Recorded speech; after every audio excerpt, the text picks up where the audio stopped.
ہم کس کو کتنا مارتے اور پیٹتے ہیں دن بھر میں، ہم کس کے اوپر کتنا ظلم کرتے ہیں دن بھر میں، یہ احساس ہم اور آپ اپنے اندر پیدا کریں۔ یا ایھا الذین آمنوا اتقوا اللہ حق تقاتہ ولا تموتن الا وانتم مسلمون۔ اے اہل ایمان اللہ سے ڈرو، اے مسلمانوں تم اللہ سے ڈرو، ڈرو۔ دیکھیے کتنا چھوٹا جملہ، اللہ سے ڈرو، لیکن کیسے ڈرو؟ ڈرنے کی کیفیت کیا ہونی چاہیے؟ یا ایھا الذین آمنوا اتقوا اللہ حق تقاتہ، اللہ سے ویسے ڈرو جیسا اس سے ڈرنے کا حق ہے۔ اللہ سے ڈرنے کا مطلب کیا ہوتا ہے؟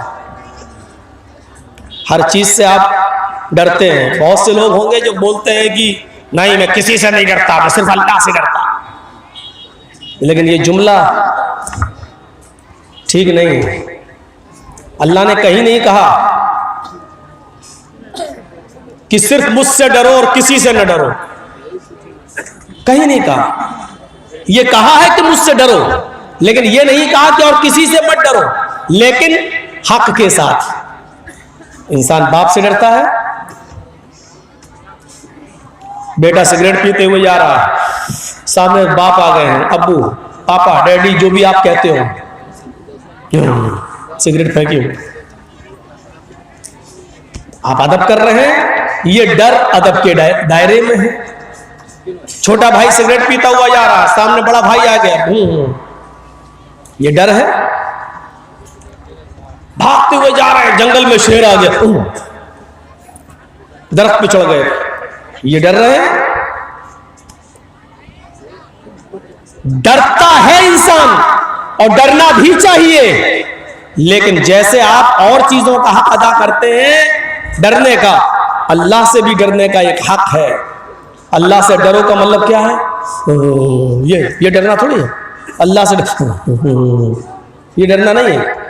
شیر کو دیکھ کے بھاگ رہے ہیں، یہ ڈر رہا ہے شیر کا، تو کیا اللہ کو دیکھ کر بھاگو گے؟ اللہ دیکھ رہا، بھاگو۔ تو جہاں جاؤ گے وہاں اللہ تو اپنے علم کے اعتبار سے ہر جگہ موجود ہے، آپ کہاں بھاگو گے؟ تو ڈر کا ایک مطلب ہوتا ہے۔ زہر آپ نہیں کھاتے ہیں، کیوں؟ کیونکہ معلوم ہے کہ ہم کھائیں گے تو رام رام ست چلے جائیں گے، تو آپ زہر سے ڈر رہے ہیں، لیکن اس کو دیکھ کر بھاگتے نہیں ہیں۔ یہ زہر سے ڈرنا ہے۔ زہر سے ڈرنے کا مطلب کیا ہے؟ اس کو یوز مت کیجئے۔ آگ لگ گئی، مکان جل رہا ہے، آپ اپنے بچوں کو لے کے باہر نکل آئے، آگ سے آپ کو ڈر رہے ہیں۔ آگ سے ڈرنے کا مطلب کیا ہے؟ اس کو دیکھ کر بھاگ نہیں رہے، لیکن آگ میں جمپ نہیں لگا رہے ہیں، یہ اس سے ڈرنے کا مطلب ہے۔ تو آپ شیر سے ڈرتے ہیں، سانپ سے ڈرتے ہیں، بچھو سے ڈرتے ہیں، زہر سے ڈرتے ہیں، آگ سے ڈرتے ہیں۔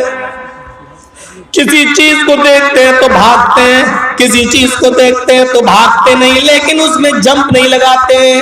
کسی چیز کو دیکھتے ہیں تو اس کو دیکھ کر بھاگتے نہیں، لیکن اس کو استعمال نہیں کرتے ہیں۔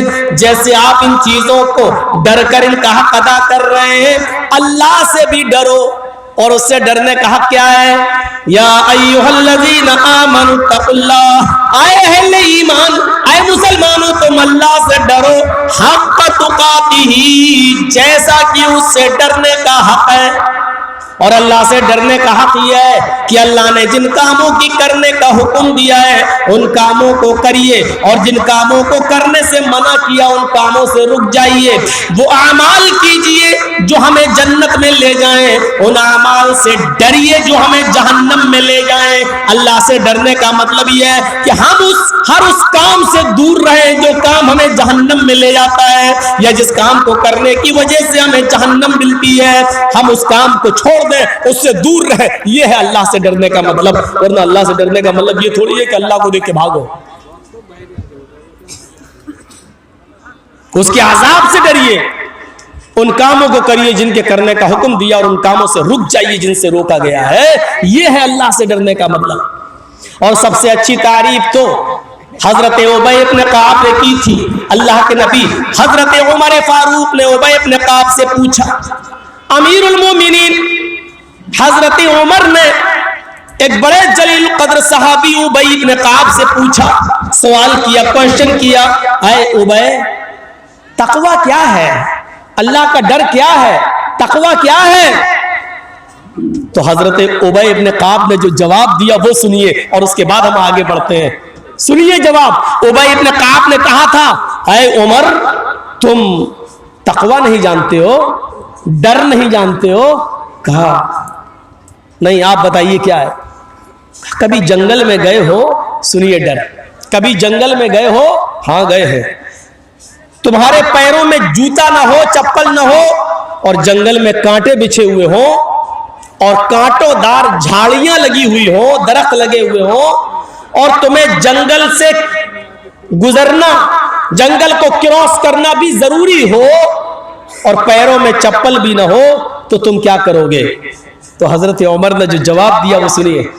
आए उबय इब्न काब, अगर जंगल में कांटे ही कांटे हो और रास्ता भी खारदार हो, झाड़ियां भी कांटेदार हो और जाना जरूरी हो और मेरे पैरों में जूता और चप्पल भी ना हो, तो हम धीरे धीरे आहिस्ता आहिस्ता चलेंगे, बच बच के चलेंगे, कांटों के ऊपर पैर नहीं रखेंगे, बच बचा कर चलेंगे और कांटोदार झाड़ियों को हटाकर इसको ऐसे यूं करके एक एक डाली पकड़कर उनसे बचते हुए और एक एक डाली को हटाते हुए हम धीरे धीरे निकलेंगे और रास्ता क्रॉस करेंगे।